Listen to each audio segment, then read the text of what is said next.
Competency-based questions demonstrate your skills, talents, and abilities. Behavioral-based questions give us a glimpse into how you act or behave in certain situations.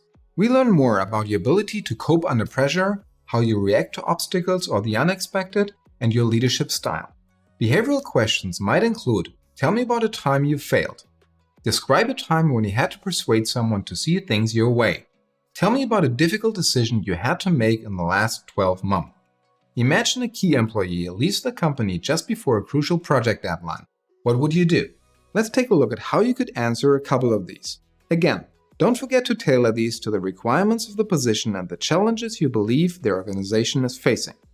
Tell me about a time you failed to accomplish something. This question probes your ability to cope with setbacks and what you learned from these experiences. Here's a great response from an education industry leader. That's a great question. As the operations manager for a private educational institution with employees working across multiple locations, I came to the conclusion that efficiency could be significantly increased by digitalizing documentation, for example, attendance sheets, classroom material, and marketing collateral. With the CEO's somewhat hesitant agreement, I researched a number of providers, eventually making a deal after several rounds of discussions and pricing negotiations. At the last moment, the CEO had a change in heart over the investment and asked me to cancel the deal. It was a huge disappointment after I'd invested a significant amount of time and truly believed this would have had a huge impact on our business. As it turns out, the coronavirus pandemic dramatically hit our business just a month later. The massive drop in revenue would have hampered our ability to pay for this service. So, in many respects, I see the CEO's decision as a blessing. Once the situation improved, although I'd left the organization by that time, I was delighted when the CEO announced their full commitment to digitalization over the coming months. I understand from your job description that product digitalization is a huge part of your strategy over the next 5 years. I'd be excited to use my digitalization knowledge to support its implementation. Imagine a key employee leaves the company just before a crucial project deadline. What would you do? This question is so the interviewer can learn more about your ability to cope under pressure and how you might react to unexpected challenges. Here's a possible answer. This has actually happened to me, so I can walk you through what I did. Before the employee left, I arranged a debrief to get up to speed with any unknowns and to ensure all relevant data was made available.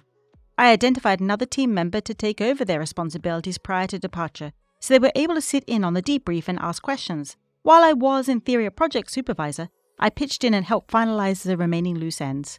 Although this involved a lot of overtime, I was able to facilitate a smooth handover, which meant the project was delivered on time and with zero disruption to the client's launch plans. You can see that almost any question can be easily answered if you had to think beforehand about your achievements and then practice talking about them in the star format. As a senior professional, you'll have plenty of accomplishment stories to draw upon. Read through the job description, identify the organization's challenges, and think about some interesting, relevant examples from your experience that demonstrate your proven ability to address these.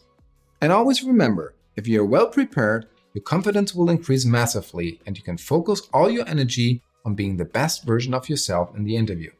In the next lesson, we'll take a look at 2 other types of questions you may very well encounter: curveballs and brain teasers.